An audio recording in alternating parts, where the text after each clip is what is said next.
Hello, everybody, and welcome to this live. Today, we're going to talk about capability, CP, CPK, and what is actually the difference between the theory and the practice. So, let's jump quickly to my screen and see the presentation. So, this is Andreas Letros, and welcome to my live process control. Is not as easy as it looks in the manuals. And everybody knows about the process control, right? The CP, the CPK, the R chart, the X chart. But of course, right now it's easy to get certification, to read a book. There are so many resources online. Actually, there are 100 and more resources and videos on YouTube and everywhere, and books that talk about CP and CPK and process control variability. And of course, there are examples, how to precisely interpret your data. There are all the little examples about that show you exactly how to interpret them. There are all the formulas. You can also ask ChatGPT. And of course, you have all the tools, right? The templates, the software, the meetup that can support you and can help you analyze data and apply all those theories in practice. And it seems so easy. Like it should be really easy because you have all these tools and it's so easy to get those data. But when you try to apply them, you realize they all have something in common. They are superficial. All these tools are superficial and actually they are based on unrealistic assumptions. Same conditions, same suppliers, same materials, same operators, no machine degradation. When you do the capability of a process, it has to be perfect. The process has to be always stable and you have to have always the same parameters, right? But the fun part is that those are the main sources of variability, actually. And so, in my opinion, today we are going to look about what's the difference between the theory and the practice of process capability. And in my opinion, the theory has to be backed always by experience and practicality. We can just take the theory and try to apply it on the software right away. And also there is a thing with the tools and the softwares we use. Many times free templates are not enough. Advanced data analytics or dashboards are required. And okay, you may think that I am a person that actually doesn't like the theory, doesn't like to educate myself, but actually, I don't dismiss the theory. I'm an academic person myself. I am a mechanical engineer actually. I was studying 5 years. And of course, I have been involved in advanced mathematical projects. And I love math, formulas, statistics, equations, machine learning, and etc. But after university, I started working. I went in the shop floor, and I realized that when you step on the shop floor, you have to be more practical. And so when I step on the shop floor, I try to be more practical and speak the language the operators are speaking, and basically the shop floor. Try to be as practical and valuable as possible, and that's why I try first to digest the theory before I apply it. And it's good all this, but I would like to show you an example right now to see the difference between what the theory is presenting and what's actually happening in the software. So I'll give you an example with the real application. This is an extruded sheet, and we measure the thickness in 4 points. Actually, extruded sheets are everywhere that there is plastic. In bags, you see them in toys, you see them in everything plastic that we create. We see them even in white appliances. So this is a very common example. And of course, if the thickness of the extruded sheet is not it doesn't is not in the tolerances of the specified tolerances, you are maybe wasting material, you are having more rigid products, you have some complications and maybe you have quality issues in the end. Like you will definitely have quality issues. So you need to measure it, and you need to measure it always in four angles because you need to be aware if there's any fluctuation of the process. So let's say that someone measured the every 100 pieces, someone measured with a micrometer the extruded sheet, and you collect the data. And what you follow the rules and you go to Minitab, and it looks a little bit like that. You take every one point at a time on Minitab because on Minitab um, you don't really have the possibility to put all the data together, and you end up with something like this. Or you may not go on Minitab, and you go on a free template you find online, and it looks a little bit like this. So you take all this data, you put them on the computer, and you analyze them. You have actually the results. And what's happening here? What's the problem with that?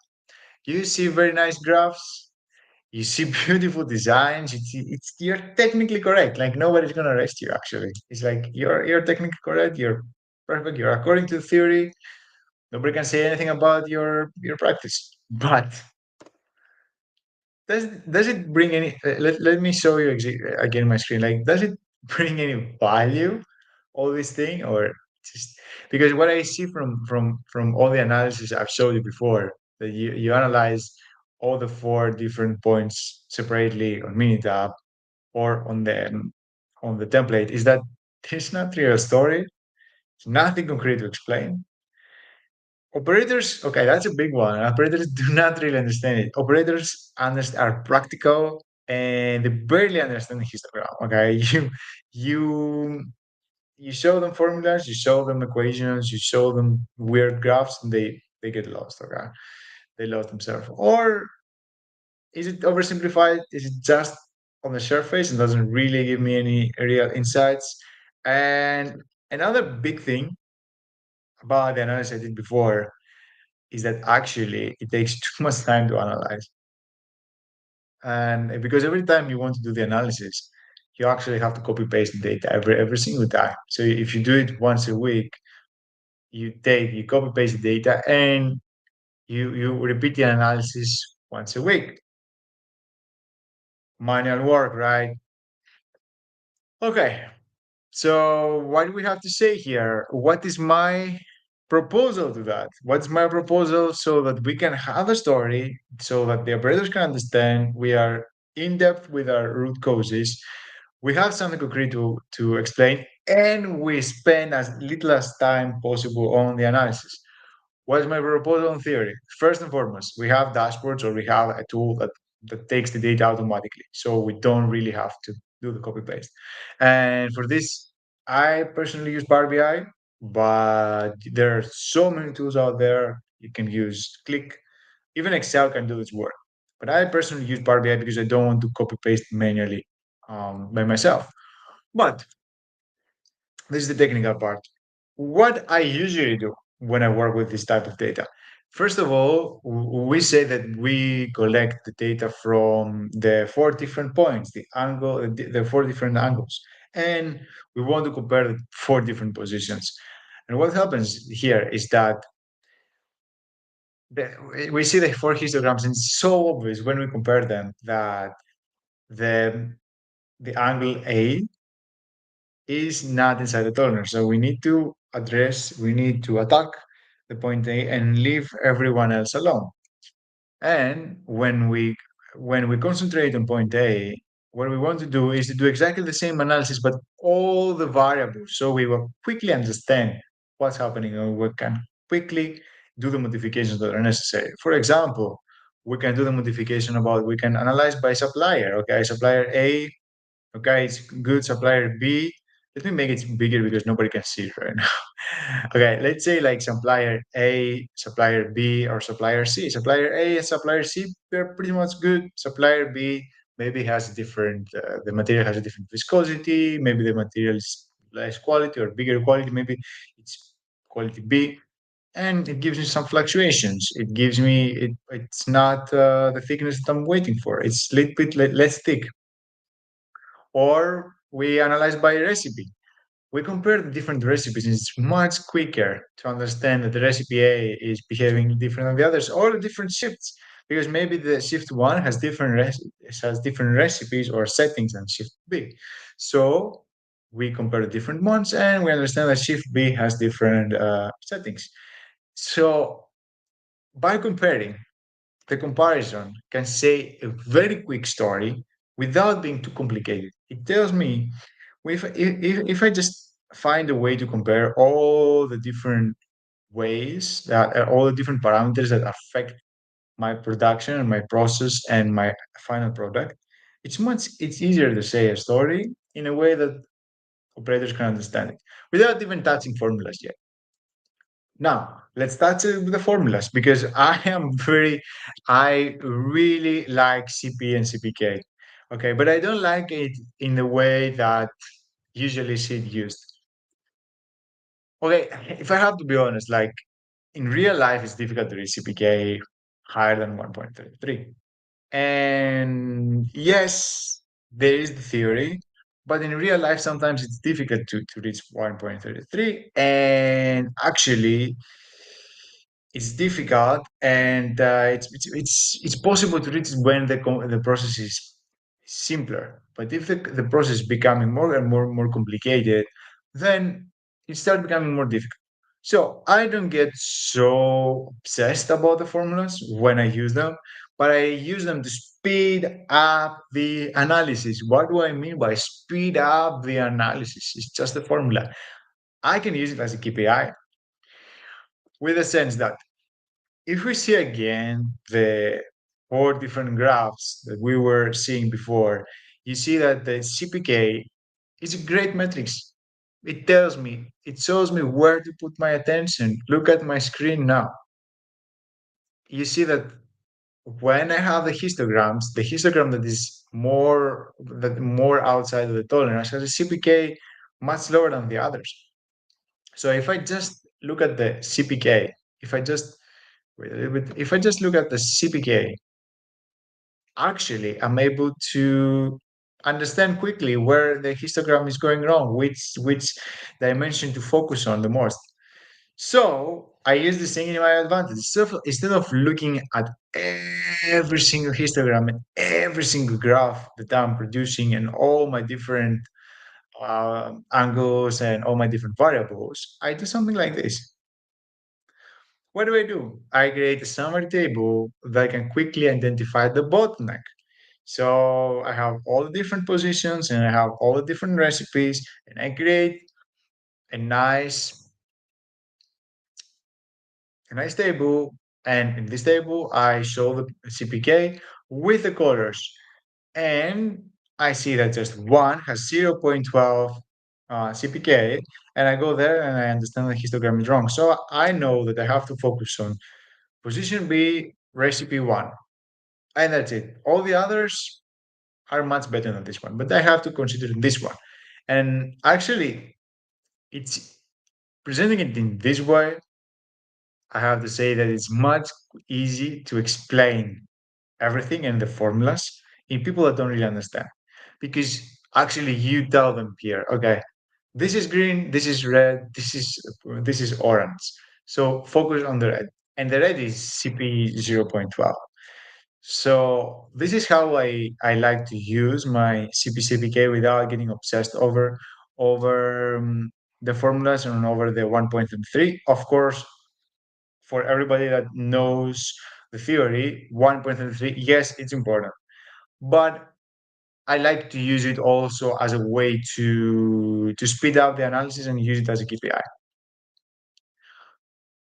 And we see the two different things to compare what I do in practice to compare and to have a summary table where I show the CPK for all the different variables that exist. And imagine here having a summary table for 70 parameters.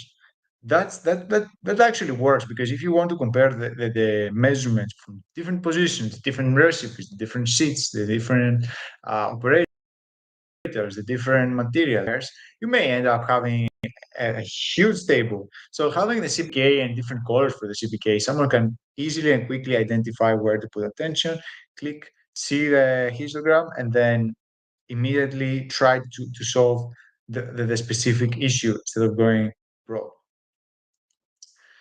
And this is my theory, right? Everybody can speak about theory, but what do I propose in practice? And what I told you before is that I propose in practice to go on Power BI or in Click or in Excel or in a tool, in a software that allows me to analyze the data, but it's also flexible and I can adapt to my process. So two things: allows me to analyze data automatically.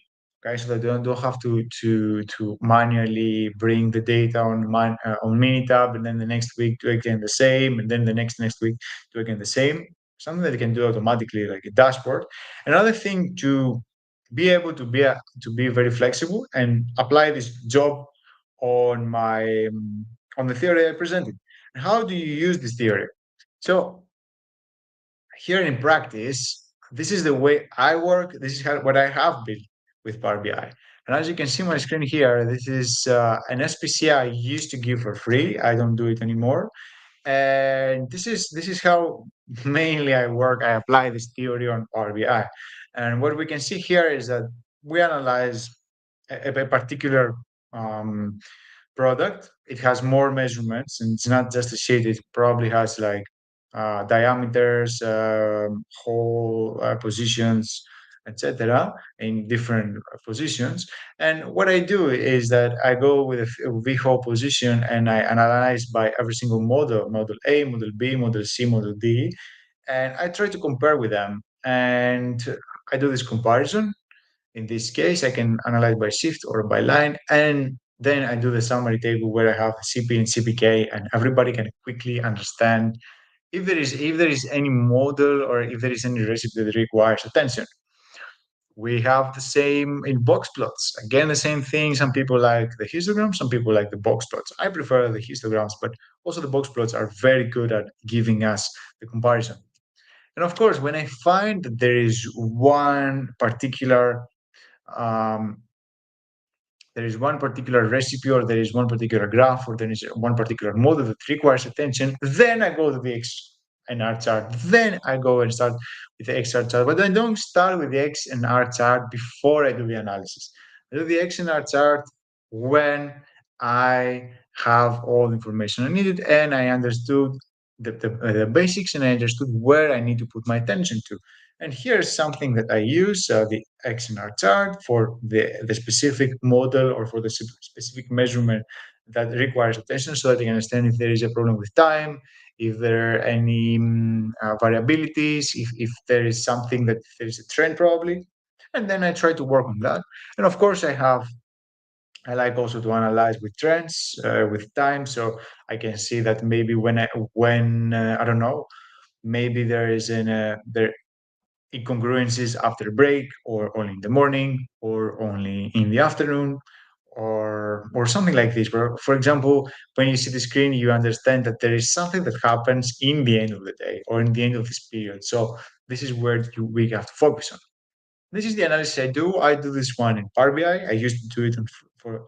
I used to give a free SPC template. I don't do it anymore because I feel that it's complicated for people to use it, but I provide it with to most of my clients and to all the people that work with me.